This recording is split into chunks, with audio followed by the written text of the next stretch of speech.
Hoy vamos a hablar de las redes capa 2 de Bitcoin. ¿Por qué son el futuro? Y te voy a dar dos tokens que son tremenda inversión a largo plazo. ¡Ta, ta, ta, ta, ta!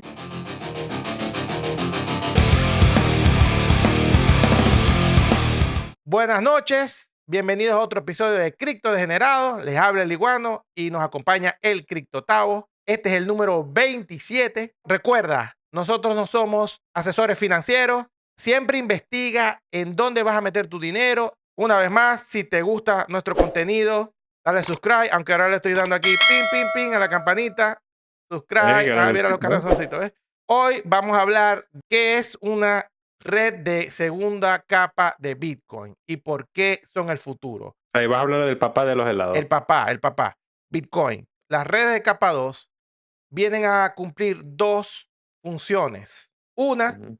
es abaratar el costo de las transacciones que hacemos en Bitcoin. Esto también es verdad para Ethereum. Si pueden ver, hoy por hoy, para yo hacer una transacción, así sea de un café en Bitcoin, tengo que pagar al menos unos $65 americanos. Es inviable para muchísimas transacciones. O sea que ahorita relativamente está barato, ¿no? O sea, Ahorita está en barato. A veces comparación, se ok. va a 10, a 20, a 50, pero si A lo $50. sí, pero muy pocas veces. Por lo general, caro es 10. Si ven, hay una cola. Si envías una transacción a 10 centavos, como era antes, o a 2 centavos, cuando yo empecé eran a 2 centavos, ya no se puede. Hay una cola de gente que está pagando, que no es una congestión, sino que se le dice que es un mercado de espacio. El espacio de Bitcoin se vende al mejor postor. Entonces, el mejor postor es el que Ujú. pague más.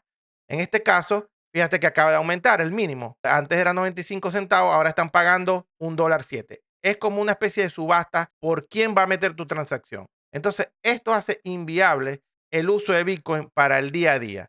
O sea, comprar un café, comprarte una hamburguesa, un sándwich. Por eso nacen las redes de segunda capa, para aumentar la cantidad de transacciones por segundo que podemos manejar con Bitcoin. Entonces, la primera red de capa 2 se llama Lightning Network. Esta es la primera red de capa 2, primero que las de Ethereum, primero que las de Solana, no sé qué. La primera red que se ingenió de capa 2 se llama Lightning Network. Y es esta que tenemos aquí. Ujú. La red de Lightning no es un blockchain. O sea, no es Ok. como Bitcoin que se guarda en una base de datos cada transacción. La red de Lightning básicamente es una serie de nodos que se transmiten información muy parecida a lo que es cuando tú Ujú. usas un router en tu casa. Básicamente es el mismo concepto.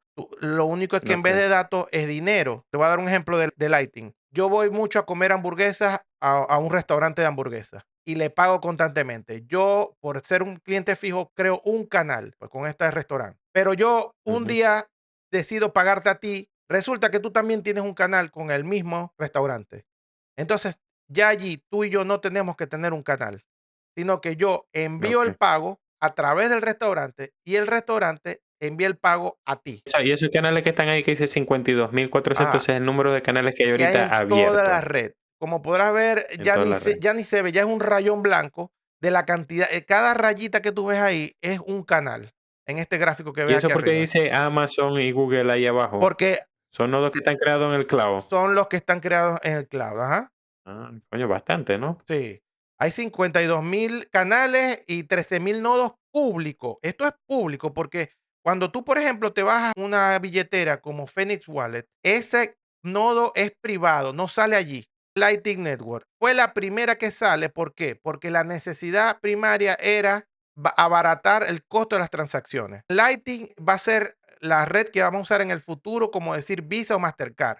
En el futuro, cuando Bitcoin sea la moneda número uno del planeta, todos vamos a estar usando Lightning directa o indirectamente. De hecho, ya hay bancos, Ujú. por ejemplo, como Cash App en Estados Unidos o como PayPal, que ya puedes pagar usando la red de Lightning en Bitcoin. O sea, ya se está haciendo pública, una red pública de pago. Entonces, esa fue la primera necesidad. Pero luego, muchos desarrolladores se dieron cuenta que también se pueden agregar funciones. Ujú. Por ejemplo, hay una capa 2 que se llama Liquid Network, que es la segunda capa 2 que vamos a estar revisando hoy. Básicamente, Ok. Liquid es una federación de un montón de empresas. Al principio eran 15, pero ya van, mira, todas estas empresas forman parte de la federación de Liquid. Liquid agrega varias funciones a la red de Bitcoin. Número uno, agrega un bloque cada minuto, en vez de cada 10, cada minuto. Si pueden ver, La confirmación de la transacción es cada es minuto. cada minuto, es más rápida. En Lightning, la Mm, confirmación de la transacción es segundos. ajá, En Liquid okey. es cada minuto. Liquid es un blockchain. Aquí acaba de salir un bloque. Y son la federación, que son todas estas empresas, las que están todo el tiempo validándose y desconfiando entre unas y otras. O sea, si por ejemplo, O sea, ellos tienen su nodo, pues, esto, ellos tienen su nodo tipo minero. por ejemplo, Albi, que Okey. es una wallet, grabo un bloque. Bueno, las demás empresas validan el bloque de Albi. ¿Cuál sería la ventaja de usar Liquid y no Lightning, Ujú. por ejemplo? Por ejemplo, la billetera Aqua usa Liquid para solventar uno de los mayores problemas de Light. Tú tienes una billetera como Phoenix. Con la primera vez que tú envías dinero, se te va a crear un canal y eso va a tener que pagar la transacción de Bitcoin, que ya está ahorita en 1.25. Ahorita, Okey. pero mañana puede ser $5. Es depende de lo que esté en el O sea, mercado. la ventaja es para evitarse estar abriendo tantos canales. ¿Cómo se llama el Bitcoin que yo transfiero al de Liquid? Se llama LBTC, pero está equiparado uno a uno con el Bitcoin en la red de Bitcoin. Y aquí tienes un Okey, medidor donde te indica la cantidad de Bitcoin que está en circulación en Liquid, que son 3.833, y la cantidad de Bitcoin que están bloqueados en la red de Bitcoin, que son los mismos 3.833. Hay una equivalencia de uno a uno. Si tú, por ejemplo, decides sacar tu dinero de Liquid,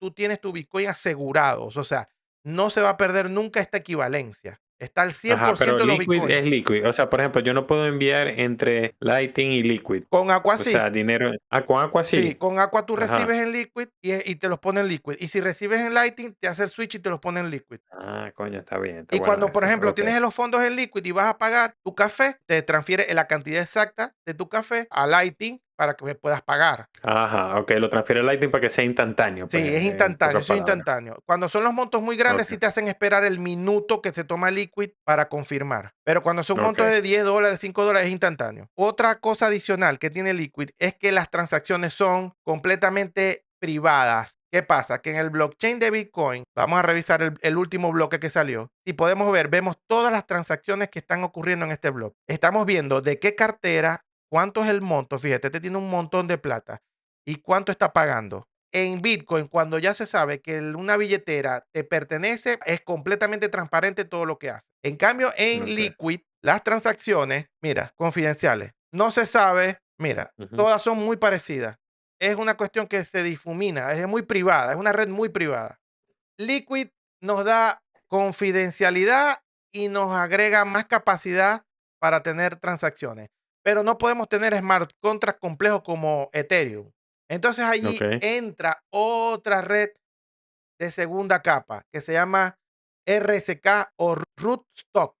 Es una red que nos permite utilizar contratos inteligentes como en Ethereum, o sea, es una red compatible con EVM. Ah, ¿está compatible con Sí, EVM? esta es compatible con EVM y es interoperable con Ethereum. O sea, cuando tú tienes Bitcoin en Rootstock, tú puedes utilizar bridge o puentes hacia Ethereum. Una cosa aquí, tanto en Lightning, tanto en Liquid y en Rootstock, el token principal es Bitcoin. Si yo lo quiero comprar, no hay un token que pueda comprar. En la red de Rootstock es RBTC. Aquí te voy a mostrar dos tokens para que puedas invertir en las redes de capa 2 de Bitcoin. Uno se llama Sovereign. Okey. Básicamente, ¿qué es Sovereign? Sovereign es un exchange descentralizado sobre la red de Rootstock. Si nos vamos a la aplicación, podemos, Ujú. por ejemplo, hacer cambios entre Bitcoin y USDT o entre Bitcoin y otros tokens sobre la red de Rootstock, que es básicamente usando Bitcoin. O Pero sea que sobre una red descentralizada, a diferencia, por ejemplo, de Flow, esta es descentralizada, no es como Flow que es no, centralizada. esto es un DEX como Uniswap o como PancakeSwap. Ah, vea, vea. ¿Y qué tan rápido es cuando haces las Es, transacciones? ¿Es sobre Bitcoin o? no, es similar a Ethereum. Si miras, es relativamente rápido. Tenemos un bloque, o sea, tiene 2 minutos sin salir un bloque, pero yo diría que son un bloque por minuto o dos bloques cada minuto. Esa es más o menos la Ahí se proporción. ve que es como Ujú. 2, ahora acaba de salir uno hace 45 segundos. Okey. Una cosa interesante es que en Rootstock quien mina el bloque es el mismo minero de la red de Bitcoin. O sea que se dice que Rustock es la red más segura después de Bitcoin, inclusive más segura que Ethereum. O sea, eso que ponen un plugin o algo así? Los mineros deciden si quieren, aparte de Ah, minar en Bitcoin, minar en la red de Rustock. Por lo general, ahorita hay un 50%, mira, Merge Mining Average. O sea, ahorita hay un 50% de los mineros que están minando Rustock. okey, bastante. Es una proporción considerable porque Bitcoin es la red más segura de lejos. Entonces, si tenemos una Okey, red de segunda capa que tiene la mitad de la seguridad de Bitcoin, es muy segura. Entonces, sí. podemos invertir en Sovereign si creemos que Rustock tiene un futuro prometedor para Bitcoin. Sovereign es un token bien interesante porque es el exchange descentralizado más grande sobre Rustock. La última red que les quería presentar hoy se llama Stacks. Stacks ha crecido bárbaramente. Es compatible con los ordinals sobre Bitcoin. Los ordinals Ujú. son una tecnología bien controvertida. Stack ha aprovechado este boom de ordinal que ha venido en la red de Bitcoin y se ha traído muchísimos NFT y muchísimos contratos inteligentes que están hechos sobre ordinal porque son compatibles. La seguridad de Stacks es muy similar a la de Rustock. Ellos son proof of stake, donde cada bloque de Stacks está linkeado a un bloque de Bitcoin. Ajá, ¿y cuál es la ventaja de Stack sobre otras? La ventaja de Stacks es que tiene su propio token. Es la primera red de capa 2 de Bitcoin que decidieron poner un token. Entonces, básicamente, todo el que quiso invertir en redes de capa 2 de Bitcoin no tuvo otra opción que invertir en Stacks. Y tuvo o sea, ahorita está de número 34, cuando hace un año Por eso, porque yo digo, los otros cómo se financian, ¿no? O sea, invirtiendo en las Bitcoin. otras O sea, o ¿cómo? sea, es que por eso es que la comunidad de Bitcoin se le dice maximalista, porque básicamente tanto Liquid como Rustock y Lightning, las tres redes Ujú, son financiadas por gente que tiene Bitcoin ajá, de hace muchísimos años. Por ejemplo, Liquid la desarrolla una empresa que se llama Blockstream, que es la misma empresa que paga más del 50% de los sueldos de la gente que desarrolla para Bitcoin. Entonces, los ajá, dos tokens son uno Stacks, que si podemos ver, ha pumpeado unas 10x desde octubre del 2023 hasta ahorita. ujú, Estos son tokens para mí a largo plazo. Más allá de que ujú, suben o no sean tan explosivas, son tokens que son para mí muy confiables. Y el segundo token es Sovereign, que también, si podemos ver, a un año, también se ha disparado más de 10x. O sea, son tokens que están ahorita agarrando valor activamente. Entonces, si te gusta Bitcoin, si te gusta apoyar el desarrollo de Bitcoin, estos dos tokens para mí son bastante buena opción. Ya esto sería todo por hoy. Yo me despido. Si les ha gustado, suscríbanse. ajá. Chao pues. Chao, pues, adiós. Bye.